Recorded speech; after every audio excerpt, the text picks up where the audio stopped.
Muy buenas tardes, queridos hermanos y queridos amigos.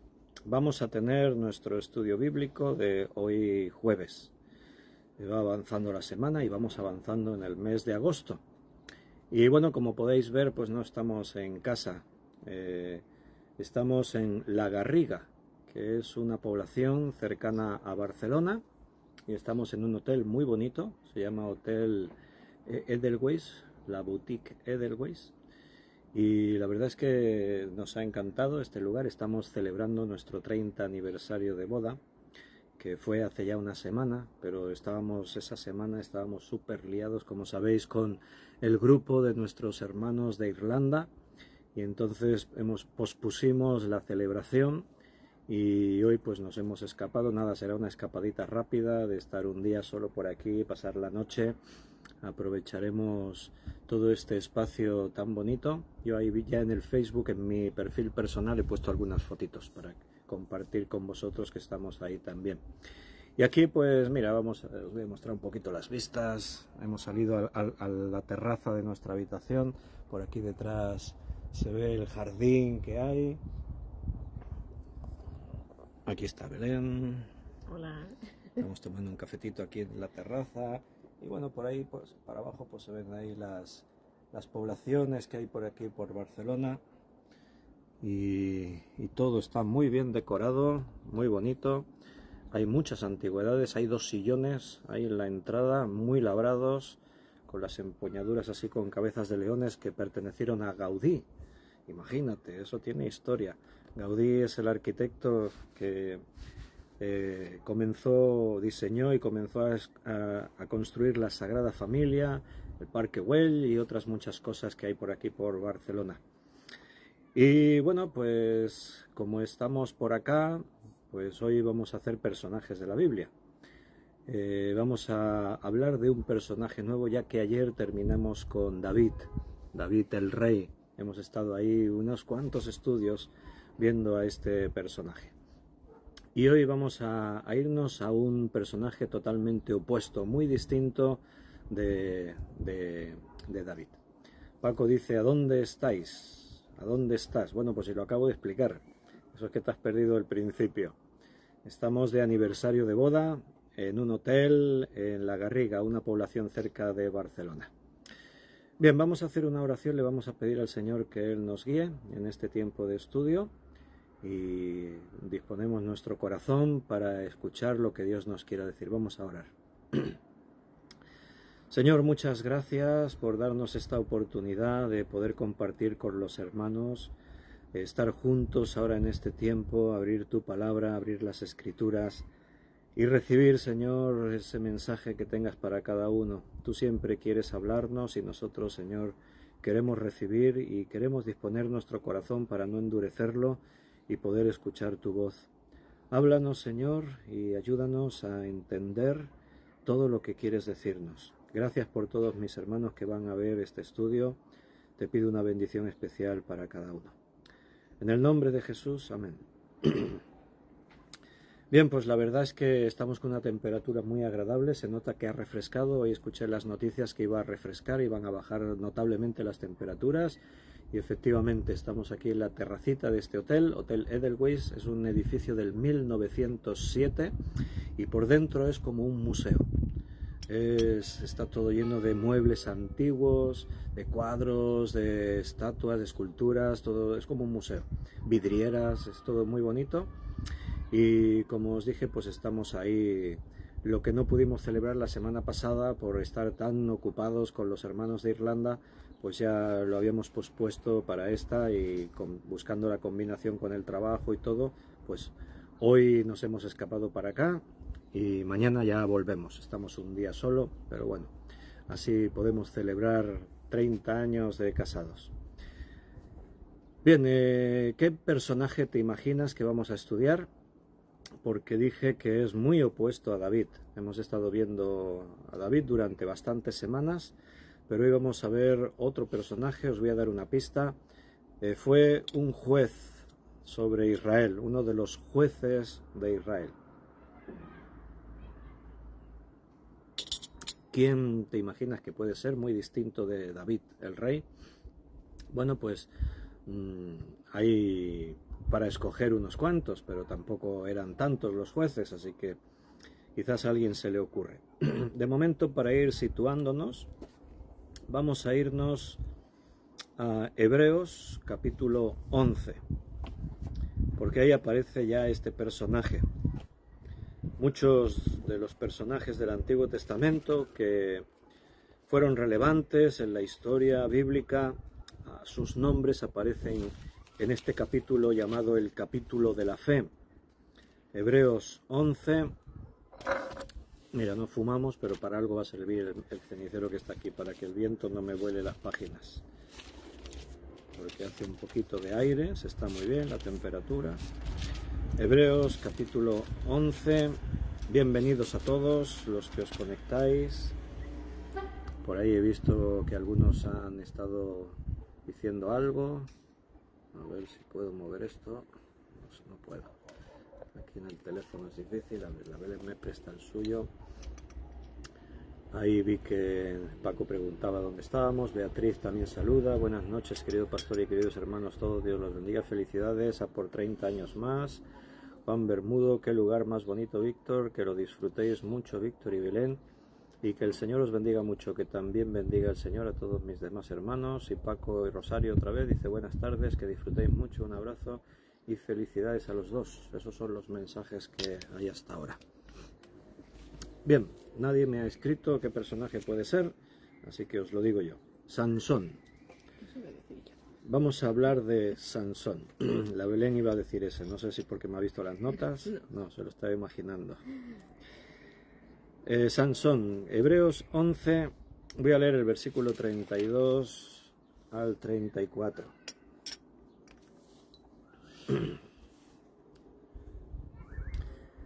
Dice, ¿y qué más digo? Porque el tiempo me faltaría contando de Gedeón, de Barak, de Sansón, de Jefté, de David, así como de Samuel y de los profetas. A ver cuántos jueces cita aquí el autor a los hebreos en este versículo. Y dice que por la fe conquistaron reinos, hicieron justicia, alcanzaron promesas, taparon bocas de leones, apagaron fuegos impetuosos, evitaron filo de espada, sacaron fuerzas de debilidad, se hicieron fuertes en batallas y pusieron en fuga ejércitos extranjeros. Ahí aparece el nombre de Sansón entre otros. ¿Identificáis en el versículo 32 a cuántos jueces cita? A ver, voy a repasar otra vez y contamos. Porque el tiempo me faltaría contando de Gedeón. ¿Era juez Gedeón? Está Belén aquí. Me pregunto a ella, porque vosotros tardáis en responder. A ver, aquí dice que hay un mensaje nuevo. Gedeón fue juez de Israel. Barak fue juez, Sansón también, y Jefté también. Citan 4 jueces, porque el siguiente, bueno, en realidad cita 5 jueces. ¿Dónde está el quinto? De David, así como de Samuel y de los profetas. David no, porque fue rey, pero Samuel fue el último de los jueces, además del profeta. Samuel es el último del periodo que contamos como el libro de los jueces. El periodo de los jueces fue el periodo de que estaba poniendo en práctica Dios su formato de cómo el pueblo tenía que conducirse. La idea de Dios para que el pueblo fuese liderado era esta, Dios era el que señalaba a un hombre o a una mujer, porque también tuvimos una mujer, Débora, que fue juez sobre Israel. Entonces, ahí el Señor escogía a un hombre o a una mujer, a una persona, le daba el Espíritu Santo, y esta persona era quien mediaba entre Dios y el pueblo. Y por lo tanto era Dios quien dirigía al pueblo a través de una persona. Siempre ha sido el formato de Dios. Dios ha escogido hombres y mujeres para que sean los que dirijan al pueblo. En este tiempo el formato es el mismo, solo que ahora llamamos pastor al que está al frente. La Biblia habla del pastor y el concepto pastor ya estaba en el Antiguo Testamento. Ayer estábamos hablando del Salmo 23 y en el Salmo 23 estábamos contemplando precisamente esa idea del Señor como nuestro pastor. Y esa misma imagen es la que se traslada ahora a los líderes de Dios, a los siervos de Dios que dirigen a su pueblo. Es el pastor que guía las ovejas. ¿Acaso no es esa la imagen de Moisés guiando el peregrinaje de Israel por el desierto? Pues claro, o sea, es esa la idea. Dios ponía un hombre al frente, una mujer al frente, para que guiasen de esa manera al pueblo.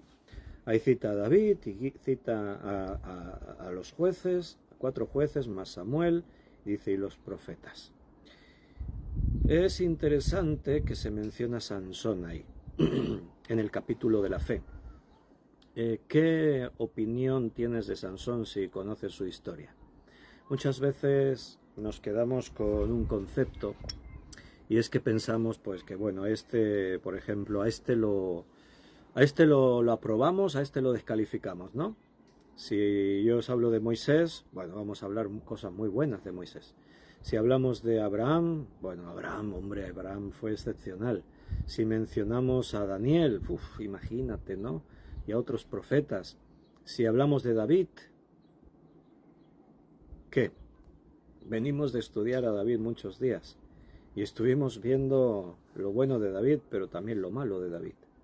Y el pecado de David fue, creo, de los peores que hay en la Biblia, porque actuó de una forma muy ruin, muy mezquina. O sea, fue algo realmente que no encaja para nada en la idea que uno puede tener de David. En cambio, si hablamos de Sansón, Sansón, a este lo descalificamos rápidamente, ¿no? Porque vemos a un hombre débil, que se deja siempre influenciar por las mujeres, lo vemos con esa debilidad, lo vemos fallando en su misión. Y bueno, ahora vamos a estar viendo un poquito acerca de su vida y realmente en qué falló. Pero fíjate, su nombre aparece en el libro de Hebreos, capítulo 11. Se menciona a Sansón ahí por su fe. Se habla de Gedeón, de Barak, de Sansón, de Jefté, de David y de Samuel. En el mismo versículo. Sansón aparece al lado de personajes como Gedeón, que son tan conocidos para nosotros, o de David o de Samuel. Quizás algunos no conocen mucho a Barak y Jefté, pero bueno, ahí los puedes leer en el libro de Jueces, ahí aparecen sus nombres. Barak, ¿de qué os suena?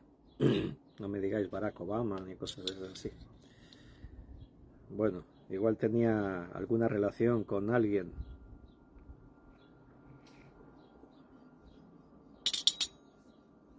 ¿Y Jefté? ¿Os suena algo?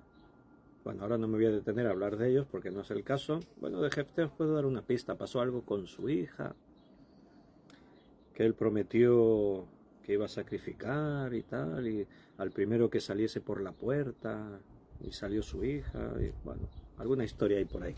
Si os he causado interés, pues igual lo buscáis luego y lo podéis leer. Y dice de estos que por la fe conquistaron reinos, hicieron justicia, alcanzaron promesas, taparon bocas de leones, apagaron fuegos impetuosos, evitaron filo de espada, sacaron fuerzas de debilidad, se hicieron fuertes en batallas, pusieron en fuga ejércitos extranjeros. Ya podemos empezar diciendo algo, una lección importante para todos nosotros. Sansón quizás no fue un modelo de virtud. Tampoco lo fue David en una etapa de su vida. Tampoco lo fue Abraham en unos momentos determinados de su vida. O sea, todos los grandes hombres y mujeres de la Biblia, la palabra de Dios nos los muestra tal como eran. Eran héroes, pero eran héroes de carne y hueso y por lo tanto cometían errores, pecaban, hacían cosas malas, y la Biblia no oculta los fallos de sus héroes, porque el héroe principal de la Biblia es Jesucristo. Y él no falló, no pecó. Todos los demás somos vulnerables. Por eso siempre vamos con esa prudencia de no juzgar a nadie. La palabra de Dios nos enseña eso. Ten cuidado porque tú que juzgas haces lo mismo. Sí, a lo mejor no en exactamente lo mismo, pero la palabra de Dios se refiere que nosotros en las mismas circunstancias, condiciones que esa persona, igual haríamos lo mismo o peor. Por eso tenemos que ser muy prudentes. Vámonos al libro de Jueces. Ahí comienza la historia de este personaje tan peculiar que conocemos como Sansón. En el conocimiento popular, muchas personas que no han leído nunca la Biblia, si tú les hablas del diluvio, prácticamente todo el mundo ha escuchado del diluvio.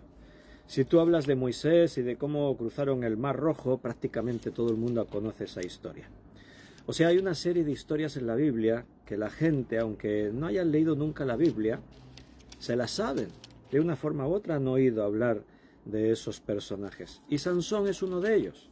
Sansón siempre aparece como ese hombre forzudo, con una fuerza sobrenatural. Parte de que la gente, aunque no hayan leído la Biblia, conozcan de estos personajes, en parte la culpa la tiene el cine. El cine desde muchos años atrás se ha hecho eco de estas historias de la Biblia. Precisamente en el tiempo antiguo se hacían muchas historias sobre narraciones de la Biblia. Hoy en día, si te das cuenta, casi que no se hacen películas sobre historias de la Biblia. Y a veces hacen alguna por ahí y no tiene nada que ver con lo que cuenta la historia. Esa última película que hicieron de Noé, del actor Russell Crowe, que cuando se anunció, pues había muy buenas expectativas. Hombre, una superproducción de Hollywood con un actor tan bueno como Russell Crowe, y bueno, tiene que ser una buena película. Y cuando la ves te llevas una decepción impresionante, porque no se parece en nada de lo que la Biblia nos cuenta del diluvio. Pero antiguamente hacían películas, Los 10 Mandamientos, de Charlton Heston, de la historia de Moisés y todo, ¿no? Y también había películas de Sansón, con Dalila y todas estas historias, y la gente pues sabía historias de la Biblia pues por el cine. Los tiempos han cambiado. Ahora si haces una película de estas de terror y de cosas extrañas, la gente les gusta más que esas películas épicas de 4 horas de duración de historias bíblicas, ¿verdad? Pues tenemos que irnos a Jueces capítulo 13 y vamos a leer el versículo 24 al 25, porque vamos a ver una serie de puntos, como estamos haciendo con todos los personajes que estamos viendo en la Biblia, y de Sansón vamos a ver 11 puntos. Y el primero es este, juez de Israel. Sansón era un juez sobre Israel. Y leo, Jueces 13, 24 y 25. Y la mujer dio a luz un hijo y le puso por nombre Sansón, y el niño creció y Jehová lo bendijo.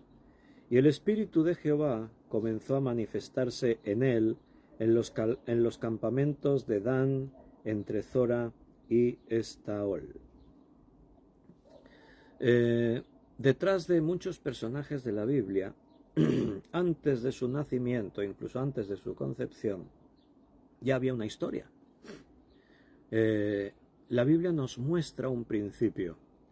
Es muy importante la influencia que los padres ejercen en sus hijos a la hora de que estos hijos tomen un camino o tomen otro. Precisamente hemos visto ahí en Hebreos el nombre de Samuel. Todos conocéis su historia. Ana, su madre, era estéril, no podía tener hijos, y le suplicaba a Dios, le suplicó a Dios que le diese un hijo, y le prometió a Dios que si le daba un hijo lo consagraría a él, lo dedicaría a Jehová todos los días de su vida.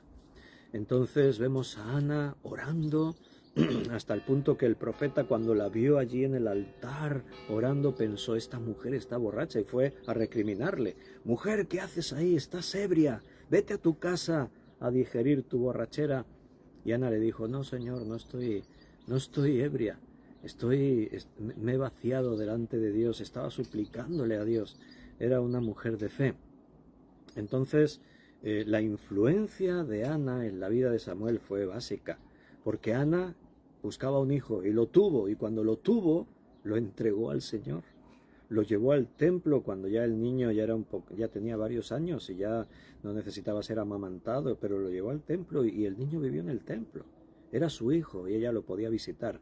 Pero fíjate el sacrificio de una madre, la entrega de una madre al dar su hijo para el servicio en el templo. Esto demuestra la fe, el temor de Ana, su visión especial de que las cosas le pertenecen a Dios, aún los hijos que tenemos, ¿verdad? Entonces, detrás de Sansón también hay una historia. Detrás de Juan el Bautista hay una historia. Detrás de muchos de esos personajes en la Biblia hay historias que ya prepararon el camino de estos personajes para poder ser utilizados por Dios. Dice que desde un momento determinado el Espíritu de Dios comenzó a manifestarse en Sansón. Ahora una reflexión. Si los que me estáis escuchando habéis nacido de nuevo, tenéis el Espíritu Santo. Y el Espíritu Santo no puede quedarse ahí escondido sin que se vea nada de él. Tiene que manifestarse. El Espíritu Santo viene a nuestras vidas para capacitarnos. Sansón tenía el Espíritu Santo. En el Antiguo Testamento, creo que ya sabéis, pero permitidme que lo narre, que lo cuente así rápidamente. Hay una diferencia entre el Antiguo y el Nuevo Testamento en cuanto al Espíritu Santo. El Espíritu Santo era el mismo, es Dios, existe desde siempre y para siempre y tiene todos los atributos igual a Dios. Un Dios en tres personas, el Padre, el Hijo y el Espíritu Santo. Pero en el Antiguo Testamento solamente recibían el Espíritu Santo aquellos que tenían el encargo de una misión especial de parte de Dios. Vemos a los primeros reyes de Israel, Saúl, David, Salomón, que recibieron el Espíritu Santo para poder ejercer su labor. Vemos a los profetas de Dios que recibían el Espíritu Santo para poder ejercer como profetas.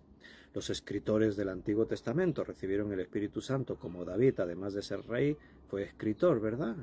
Recibían el Espíritu Santo para poder. Los jueces de Israel recibían el Espíritu Santo para poder ejercer como jueces. Y Sansón recibió el Espíritu Santo. ¿Cuál es la diferencia entre el Nuevo Testamento y el Antiguo? Bien, en el Antiguo, primero, solo recibían el Espíritu Santo algunos personajes escogidos para desempeñar una tarea especial. Y, igual que el Espíritu Santo era dado, el Espíritu Santo podía ser quitado. Y esto lo vemos en Saúl o en Sansón. En Saúl vimos, al hablar de David, ahí surgió Saúl. Y vimos que en el momento en el que Saúl queda descalificado delante de Dios porque no está preparado ni dispuesto a obedecer a Dios, Dios marca la línea que tienes que llevar y Saúl cree que él lo sabe mejor y que él toma sus propias decisiones y así no puede servir a Dios. Ahí hay una grandísima lección para todos nosotros. Si quieres servir a Dios, si tú dices que eres cristiano, solo puedes hacer las cosas a la manera de Dios. Es imposible que Dios permita que tú te inventes y que lo hagas como tú quieras. Y en un momento dado Dios dice que quitó el Espíritu Santo de Saúl y encima fue enviado un espíritu malo que lo atormentaba.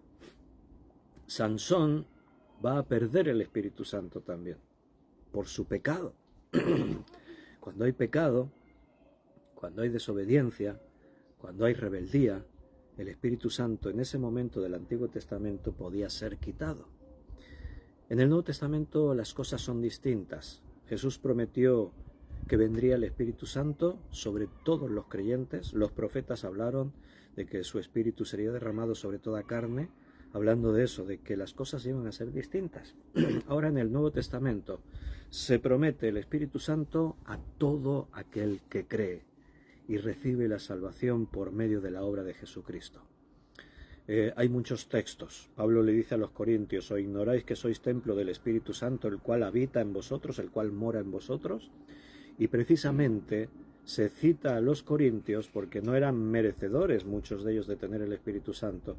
Era una iglesia bastante torcida, una iglesia carente de muchas de las cualidades cristianas, de las virtudes cristianas, una iglesia dividida, una iglesia donde los hermanos estaban enfrentados, hasta se denunciaban delante de los tribunales humanos, una iglesia que permitía pecados muy feos, como que uno estuviese liado con la mujer de su padre, o sea, con su madrastra, Era una iglesia que buscaban los dones del Espíritu Santo y las manifestaciones sobrenaturales, pero se habían olvidado de predicar la verdadera palabra y ponerla por obra. Pero aunque no eran cristianos ejemplares, habían creído y por lo tanto habían recibido el Espíritu Santo. Se les llama inmaduros, carnales, pero se les llama hermanos. O sea, no es que el Espíritu Santo en el Nuevo Testamento solo lo reciben los que lo merecen, no, lo reciben los que creen. Y después puede ser que el creyente, si no está donde tiene que estar, contriste o apague al Espíritu, pero lo tiene. Y nuestra misión es ser llenos. Ya tienes el Espíritu, llénate de él. Así Pablo dice, sed llenos, no os embriaguéis con vino, en lo cual hay disolución, antes bien, sed llenos del Espíritu Santo, dice el apóstol Pablo. Esa es nuestra misión. Pero esa es la diferencia con el Antiguo Testamento. Pero vuelvo al hilo de donde empezamos hablando con esto. ¿Qué dice ahí? Que el Espíritu de Jehová comenzó a manifestarse en él, en Sansón. Mira, si tienes el Espíritu Santo, deja que el Espíritu se manifieste. Quiere decir, que se vea. No estamos hablando de manifestaciones sobrenaturales. No estoy hablando de hablar en lenguas o de otros dones del Espíritu. Estamos hablando de lo que el Espíritu Santo hace en los creyentes. El Espíritu es el Espíritu de amor. Bueno, tienes que mostrar amor. Ayer, antes de ayer, en Primera de Juan estábamos hablando otro día más acerca del amor. Y estábamos diciendo que el amor se tiene que ver en nuestra vida. ¿Somos hijos de Dios? Pues la gente tiene que ver que nuestro amor es verdadero, auténtico, es amor ágape. Es ese amor real, que no es como en el mundo la gente entiende el amor. Bueno, ¿cómo podemos amar a ese nivel? Tienes el Espíritu Santo, es el Espíritu de amor. Ahí ya vamos a hablar más de eso en Primera de Juan. ¿Cómo se manifiesta el Espíritu Santo? Si alguno dice, bueno, con las lenguas. ¿Sabes que Satanás también imita esos dones del Espíritu? Si tú ves a una persona hablando en lenguas, así sin más, ¿cómo sabes que es de Dios o que es del diablo? La Biblia habla también de que puede haber lenguas de parte del diablo. Satanás imita muchas cosas que son de Dios. ¿Cómo puedes saber de dónde viene? Por sus frutos los conoceréis. Y cuando dice ahí la palabra de Dios, frutos, tiene que ver no tanto con manifestaciones sobrenaturales, que eso lo puede imitar el diablo, pero ¿sabes lo que no puede imitar el diablo? El amor verdadero de Dios y todo lo que son los frutos del Espíritu. ¿Cuáles son los frutos del Espíritu? Alguien dirá hablar en lenguas, hacer milagros. No. Según el apóstol Pablo, más el fruto del Espíritu es amor, gozo, paz, benignidad, bondad, fe, mansedumbre y templanza. 8 cosas, dice ahí el apóstol Pablo, y no aparece nada de eso así como sobrenatural. Que el Espíritu puede hacer eso, sí, sus dones. Don de milagros, don de fe, don de lenguas, don de interpretación de lenguas, don de ciencia.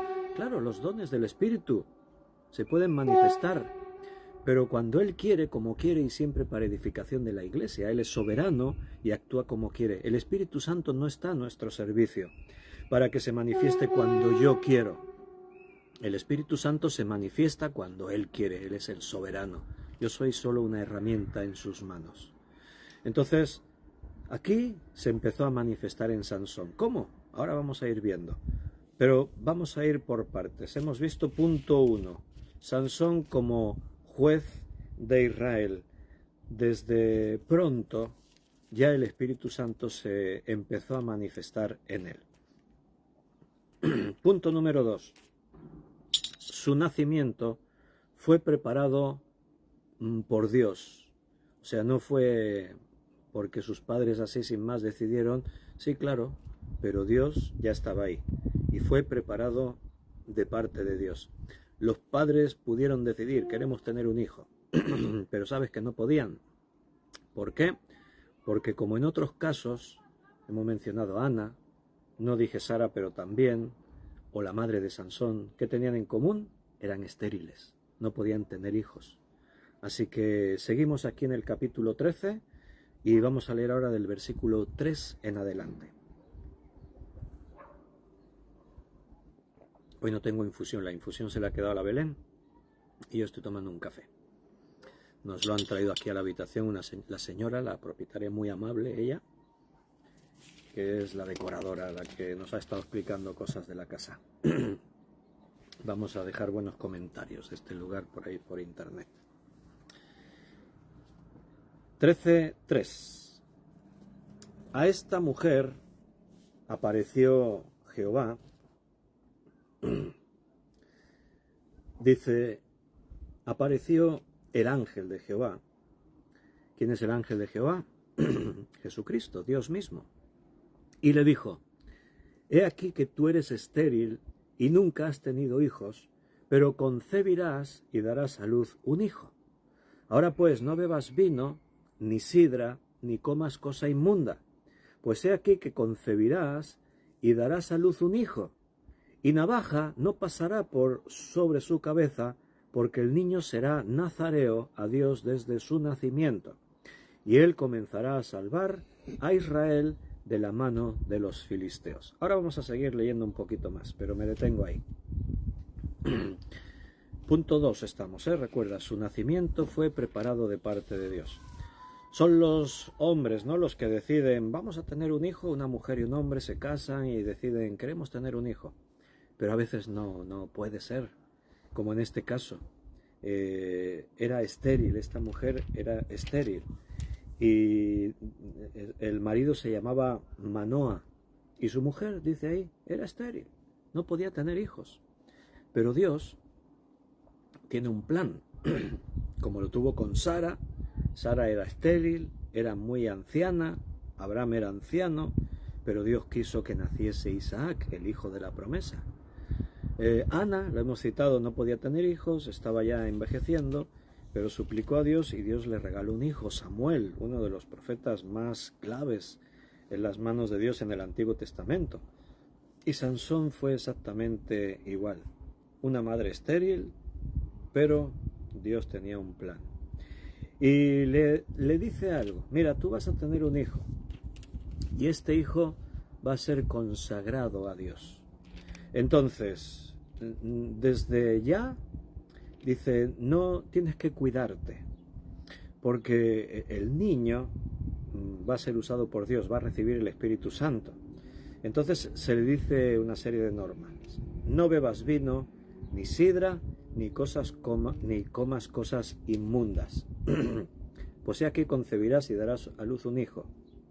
Y al niño también se le ponen condiciones. Tu hijo, dice, nunca le cortarás el cabello, no pasará navaja por su cabeza, porque el niño será nazareo a Dios desde su nacimiento.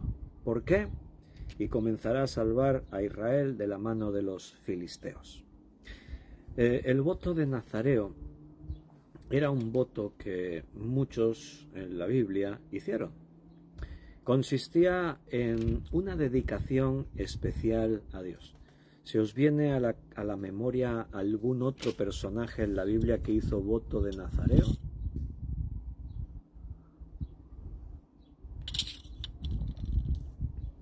¿A alguien se le ocurre por ahí algún personaje? Lo podéis escribir.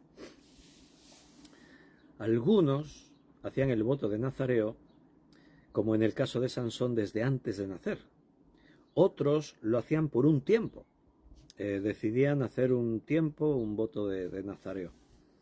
Había diferentes tipos de votos. Si os acordáis, cuando estuvimos estudiando Hechos de los Apóstoles, vimos al apóstol Pablo, que hizo un voto y lo hizo durante un año, algo así. Bien, ¿por qué hacer un voto? A veces se malentiende eso de hacer un voto, y sobre todo en el contexto religioso, muchos hacen votos, pero esos votos no tienen ningún significado. El voto en sí mismo no sirve para nada, sino que el voto puede mostrar, puede indicar la forma de vivir una persona. En el caso de Sansón se le ponen unas condiciones. No debía cortarse el pelo, no debía beber vino ni sidra, no debía mantener relaciones con mujeres, ni debía estar en contacto con cadáveres.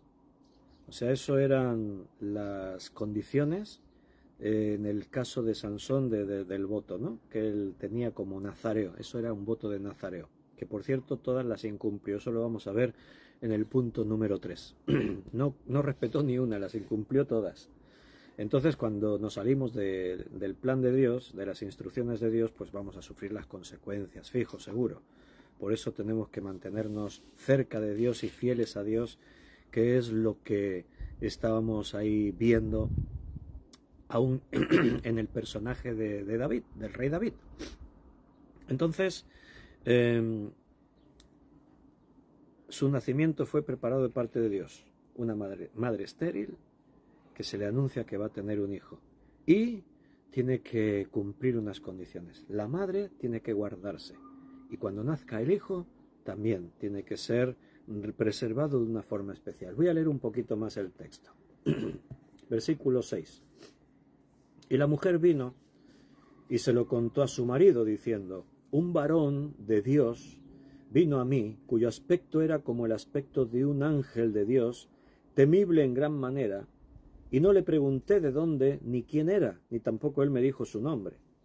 Y me dijo: he aquí que tú concebirás y darás a luz un hijo, por tanto ahora no bebas vino, ni sidra, ni comas cosa inmunda, porque este niño será nazareo a Dios desde su nacimiento hasta el día de su muerte. Entonces oró Manoa a Jehová y dijo: ah, Señor mío, yo te ruego que aquel varón de Dios que enviaste vuelva ahora a venir a nosotros y nos enseñe lo que hayamos de hacer con el niño que ha de nacer. Y Dios oyó la voz de Manoa, y el ángel de Dios volvió otra vez a la mujer estando ella en el campo, mas su marido, Manoa, no estaba con ella. Y la mujer corrió prontamente a avisarle a su marido, diciéndole: mira, se me ha aparecido aquel varón que vino a mí el otro día. Bueno, a veces estas historias en la Biblia tienen situaciones, se crean situaciones así como curiosas, ¿no? El ángel de Jehová, como antes hemos dicho, es Jesús. Dice: y el ángel de Dios volvió otra vez a la mujer, pero otra vez se le aparece a ella sola. Cuando hemos hablado de el papel de la mujer en la Biblia, hemos comentado muchos textos de cómo vemos en la Escritura que Dios no es machista, Dios no desprecia a las mujeres en cuanto a usarlas, a que puedan ser útiles en sus manos igual que los hombres. Y aquí tienes un pequeño ejemplo de eso. Un judío trata con los hombres, se relaciona con los hombres y las mujeres quedan en segundo plano. Pero Dios viene y se le aparece a quien, a Manoa, no a su mujer, porque ella es la que va a dar a luz a Sansón.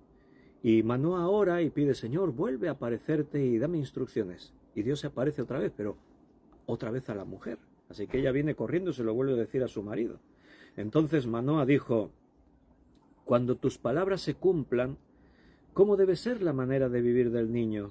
¿Y qué debemos hacer con él? Y el ángel de Jehová respondió a Manoa: la mujer se guardará de todas las cosas que yo dije. No tomará nada que proceda de la vid, no beberá vino ni sidra, y no comerá cosa alguna inmunda, guardará todo lo que le mande. Lo mismo que ya le había dicho a la mujer, ahora se lo repite al hombre. El hombre quería escucharlo por él mismo, ¿no? No confiaba en su mujer, bueno, no sé. Quizás necesitaba escucharlo de parte del ángel, o quería ver al ángel, ¿no? Que se había aparecido ahí, el ángel de Jehová, que se había aparecido ahí. Seguimos leyendo, versículo 13. Y el ángel de Jehová respondió a Manoa. Perdón, esto lo hemos leído, el 15. Entonces Manoa dijo al ángel de Jehová: te ruego nos permitas detenerte y te prepararemos un cabrito. Y el ángel de Jehová respondió a Manoa: aunque me detengas, no comeré de tu pan, mas si quieres hacer holocausto, ofrécelo a Jehová. Y no sabía Manoa que aquel fuese ángel de Jehová. Entonces dijo Manoa al ángel de Jehová: ¿cuál es tu nombre, para que cuando se cumpla tu palabra te honremos? Y el ángel de Jehová respondió: ¿por qué preguntas por mi nombre, que es admirable? Y Manoah tomó un cabrito y una ofrenda y los ofreció sobre una peña a Jehová. Y el ángel hizo milagro ante los ojos de Manoah y de su mujer, porque aconteció que cuando la llama subía del altar hacia el cielo, el ángel de Jehová subió en la llama del altar ante los ojos de Manoah y de su mujer, los cuales se postraron en tierra. Y el ángel de Jehová no volvió a aparecer a Manoah ni a su mujer. Entonces conoció Manoah que era el ángel de Jehová. Y dijo Manoah a su mujer: ciertamente moriremos, porque a Dios hemos visto. Y su mujer le respondió: si Jehová nos quisiera matar, no aceptaría de nuestras manos el holocausto y la ofrenda, ni nos hubiera mostrado todas estas cosas, ni ahora nos habría anunciado esto.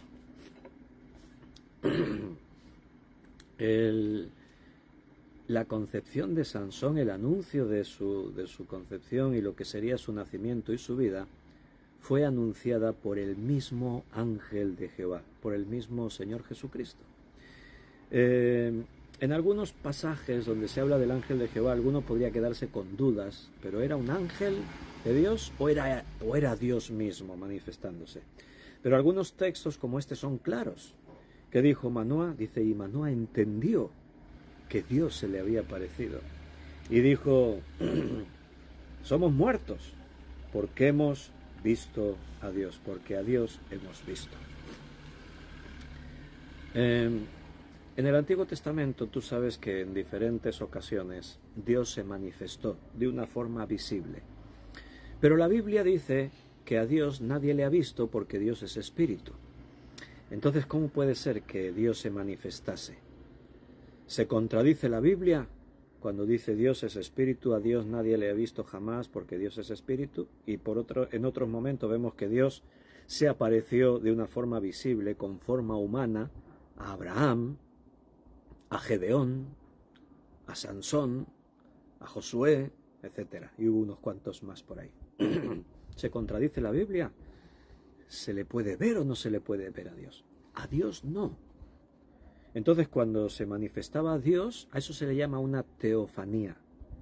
O sea, teofanía, son dos palabras. Teo es Dios, de ahí viene teología, la ciencia que estudia a Dios. Teo es Dios y fanía es una manifestación corpórea de Dios. ¿Pero qué dice la Biblia? A Dios nadie le vio jamás. El unigénito Hijo que está en el seno del Padre, Él le ha dado a conocer. De las tres personas de la Trinidad, a la única que se le ha visto de forma corpórea ha sido a Jesucristo, como hombre. El Espíritu Santo se ha podido ver alguna manifestación. Cuando Jesús fue bautizado, dice que descendió sobre él el Espíritu Santo en forma como de paloma. No era una paloma, que quede claro. Tenía forma como de paloma. O sea, vieron algo que les recordó a una paloma. Pero Jesucristo, la Biblia dice que es el que ha dado a conocer a Dios de una forma visible, el que ha mostrado a Dios. Y fue así cuando nació de María y vino como hombre, pero también en el Antiguo Testamento. Cuando Dios se aparece a Abraham, dice que estaba bajo el encinar de Mambré y dice que vio que se acercaban 3 varones. Y esos 3 varones se ponen a hablar con Abraham. Y en esa conversación Abraham le llama a Dios, le llama Jehová a uno de esas personas. A uno, no a los 3. Algunos se confunden y dicen 3 varones, y era Jehová, era la Trinidad. No hay ningún caso en la Biblia que la Trinidad se aparece de forma así, con forma de 3 hombres.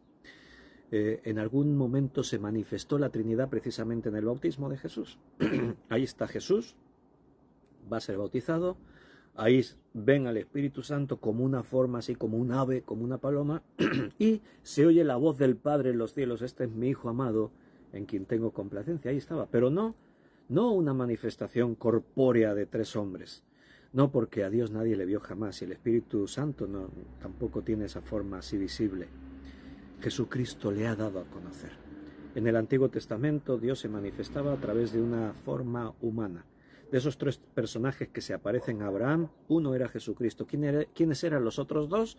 Si continúas leyendo el texto, verás que dice que y los dos varones se separaron de Dios y de Abraham y se fueron hacia Sodoma. Y llegaron a la casa de Lot para advertirle, tienes que huir. Y bueno, ahí se crea toda aquella historia de que los habitantes de Sodoma se enteran de que hay dos varones muy hermosos que estaban ahí y querían sodomizarlos. Y bueno, toda esa historia que está ahí relacionada con eso. Y allí se menciona que eran dos ángeles, dos mensajeros de Dios. Entonces, aclarada la historia. Pero ahí estaba Dios hablando con Abraham cara a cara. ¿Quién? Jesucristo. Así se manifestó a Gedeón, así se manifestó a Josué, así se manifestó en diferentes momentos de la Escritura. Y una forma muy curiosa es esta, a la madre de Sansón. Y a Manoa, al padre, pero porque se manifiesta a su mujer. Y entonces ella lo llama, ven que se ha vuelto por segunda vez a aparecer el ángel de Jehová. Su nacimiento fue preparado de parte de Dios.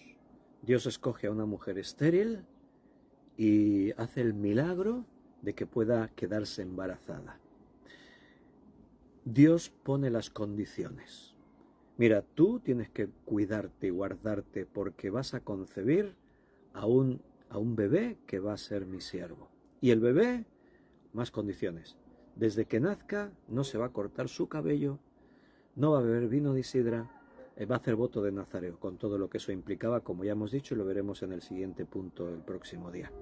Y tercera cosa que hemos leído, que tiene que ver con la preparación del nacimiento de Sansón. ¿Cuál es la tercera cosa que hemos leído? Hubo sacrificio. Un sacrificio a Dios y verificado milagrosamente. Los sacrificios en el Antiguo Testamento, tú ya debes saber que todos ellos tienen que ver con la obra de gracia de Dios a nuestro favor. Aquí, cuando Manoa le dice al ángel de Jehová, déjame que preparemos un cabrito para que comas. La cultura judía era una práctica muy común. Si tú recibías un invitado en tu casa, un peregrino, era obligatorio que tú le preparases una buena comida. Y ellos Manoa no tiene todavía claro, como hemos leído, él no es consciente de quién está ahí. Es un mensajero que viene con un mensaje especial de parte de Dios, pero Manoa todavía no ha entendido que es el ángel de Jehová, que es Dios mismo. No ha entendido esto. Lo va a entender después cuando ocurre el milagro. Entonces Manoa siente la necesidad, como un buen judío, de cumplir con la costumbre y preparar una comida. ¿Pero qué le dice el ángel de Jehová? Mira, no me prepares un cabrito, más bien ofrece holocausto a Dios, un sacrificio. ¿Cómo te llamas?, le dice Manoa. Y él que le responde, ¿por qué preguntas por mi nombre, que es admirable? ¿Te acuerdas de Moisés? Y si me dicen quién me envía, ¿qué les digo? Respuesta de Dios, yo soy, te envía. Así les dirás, yo soy el que soy, me ha enviado a vosotros. Aquí es parecido. ¿Y cuál es tu nombre? ¿Por qué me preguntas por mi nombre, que es admirable? Entonces Manoa toma el cabrito y lo ofrece sobre una peña a Jehová. Hace el sacrificio, el holocausto a Dios. Todo sacrificio en el Antiguo Testamento señalaba a Jesucristo. Sin Jesucristo, ese sacrificio no servía para nada. Ahí se habla de que la sangre de ese cordero cubría los pecados del mundo, del pueblo, perdón. Los cubría, no los quitaba. El que quita los pecados del mundo, de los hombres que creen, es Jesucristo. Todos esos sacrificios tenían que ver con Jesucristo. Jesucristo es el que moriría en la cruz y el que quitaría todos nuestros pecados. Resumiendo, punto 1 y 2 que hemos visto en esta noche, acerca de Sansón. Fue llamado por Dios para que fuese juez de Israel y su nacimiento fue preparado por Dios. Las condiciones, una madre estéril, Dios pone las condiciones, tienes que hacer así, así, así, así, y hubo sacrificio. Si quieres servir a Dios, el sacrificio de Cristo tiene que ser efectivo en tu vida. Tienes que haber nacido de nuevo. Si no experimentaste la gracia de Dios a través del sacrificio de Cristo en la cruz, puedes ser un religioso y hacer cosas buenas, puedes ser un buen hombre, una buena mujer, pero para que Dios te pueda usar, tienes que haber nacido de nuevo, que la sangre de Cristo te haya limpiado de tus pecados. Y me quedo ahí, porque nos va a quedar el punto 3 y el 4, pero eso ya va a ser otro día. Nos despedimos por hoy. Me alegro mucho de que hayáis podido conectaros al directo y me alegro de los hermanos que no se pueden conectar al directo, pero después lo ven en diferido o en YouTube. Pues que Dios os bendiga mucho. Mañana, si Dios quiere, estaremos en casa. Como dije al principio, si alguien no se enteró, estamos en La Garriga, un pueblo cerca de Barcelona, aprovechando esta semana para celebrar nuestro 30 aniversario de boda. Estamos aquí Belén y yo, hemos dejado a los niños en casa, ya no son niños, son ya mayores, pero por ahí andan. Nos despedimos. A ver, os enseño otra vez un poco las vistas aquí. Ahí tenemos el jardín de este hotel. Un detalle interesante. El hotel está solo para nosotros. Es un hotel pequeño, no es muy grande, tiene 4 suites. Y nosotros tenemos una que se llama Los Girasoles. Pero estamos solos. Todo el hotel está para nosotros. Y ahora nos están preparando la cena. Así que vamos a bajar, que nos han hablado muy bien del cocinero, que nos está preparando una cena especial para Belén y para mí. Una celebración de aniversario por todo lo alto. Y nos gusta compartirlo con vosotros, porque nuestra alegría queremos que sea vuestra también. Queridos hermanos, un abrazo muy grande, muy fuerte, y si Dios quiere, mañana 9 de la noche nos vemos otra vez. Hasta mañana, un abrazo.